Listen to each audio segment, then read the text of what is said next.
The first time I saw him, I barely noticed him. It was around 1:15 in the morning. I was driving home from work, a nearly empty highway in northern Arizona. There's a long stretch of road out there. You can drive for almost 20 minutes without seeing another car. No gas stations, no houses, nothing except dead desert, and telephone poles disappearing into darkness. At first, I thought the figure near mile marker 42 was just a hitchhiker, but something about him bothered me immediately, because he wasn't moving at all. About the stillness. Most people move without thinking. They shift their weight, scratch their arm, turn their head. He didn't do any of that. He just stood there, facing the road, like he had been placed there. I didn't feel scared that first night, just uncomfortable. Like something was wrong, but I couldn't explain it. I remember checking my rearview mirror after I passed him, and I could have sworn he was already looking directly at my car before I even passed him. The next night, he was there again. Same spot, same posture, same stillness, but something felt different, wrong. His clothes looked wet, not damp, completely soaked, like he had walked out of a lake. But there was no water anywhere near that road. The third night is where things changed. He was closer, not by much, but enough to notice immediately. And I realized something. I had never seen him move, not once. Every night, he was simply closer, as if he only moved when nobody was looking. By the fourth night, I started slowing down before I reached mile marker 42. Part of me didn't want to look, but the other part needed to. That's when I felt it. Real fear. My headlights crossed over him, and everything changed. He wasn't looking at the road anymore. He was facing my driver's side window, waiting. And I knew he was smiling. I hit the gas, without thinking. A few minutes later, I checked my rearview mirror. I saw headlights behind me, but they weren't headlights. They were reflections from wet footprints across the back seat of my car. I nearly crashed. When I stopped and turned on the interior light, the back seat was empty. No footprints, no water, nothing. The next day at work, I told a coworker. He went quiet, then asked me, did he look swollen? He said a missing hiker had been found drowned near mile marker 42, 6 months earlier. Since then, people reported seeing someone standing by the road at night. I stopped driving that highway after that, but sometimes, late at night, I still think about one thing. The police said he drowned in a lake, over 30 miles away.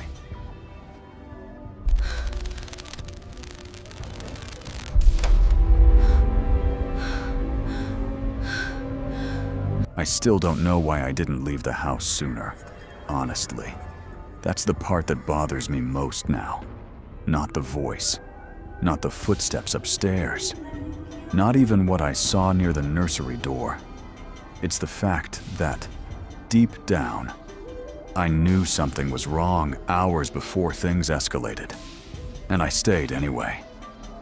About a year ago, my sister asked me to watch her house for the weekend while she and her husband attended a wedding out of state. Their baby was staying with our parents. So technically, I was alone in the house.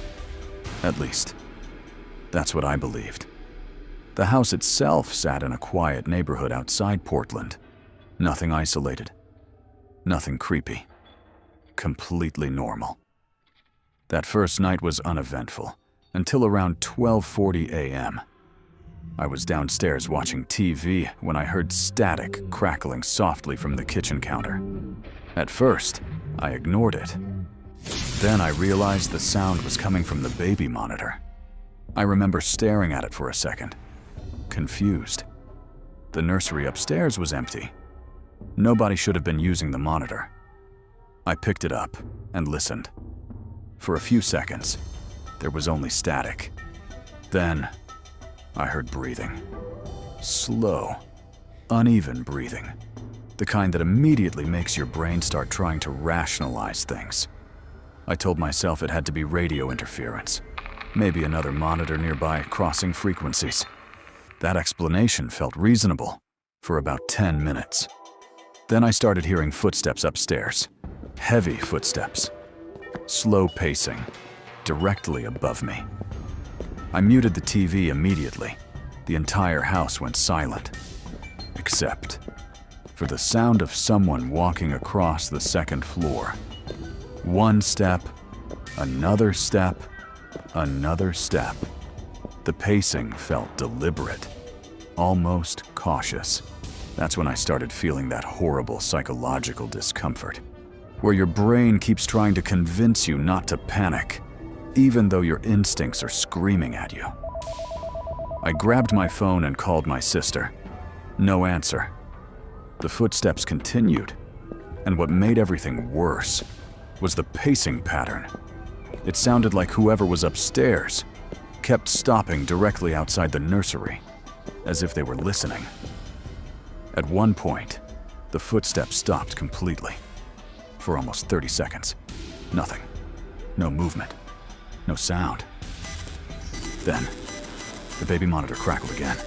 This time, I heard whispering. Very faint whispering.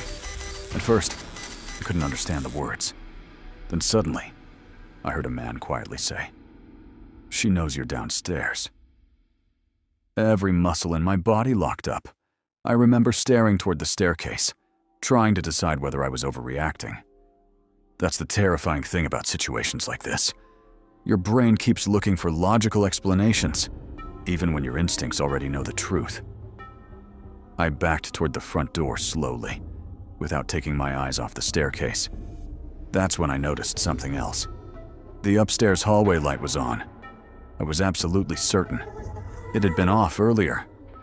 And somehow, that tiny detail scared me more than the voice, because it meant someone had physically moved through the house. I got outside, got into my car, locked the doors, and called 911 while waiting for police. I kept staring at the upstairs window. At some point, I noticed movement behind the curtains. Very subtle movement, like someone stepping backward, out of view. Police arrived within minutes and searched the house. Every room, every closet, every corner. Nothing. No signs of forced entry. No missing items. No person upstairs. Nothing. One officer eventually suggested interference from old electronics. I wanted to believe him. I really did. Right up until he asked me a question before leaving. A question that still bothers me today. He asked, "Did the voice sound close to the monitor or close to you?" I didn't answer, because I already knew. It hadn't sounded distant. It hadn't sounded like it came from upstairs. It sounded like someone was whispering directly beside the microphone. The worst part happened 3 days later. My sister called me. She asked if I'd moved the rocking chair inside the nursery. I told her no. There was a long silence. Then she said something I still think about constantly. The chair had been facing the crib before they left. When they came home, it was facing the doorway.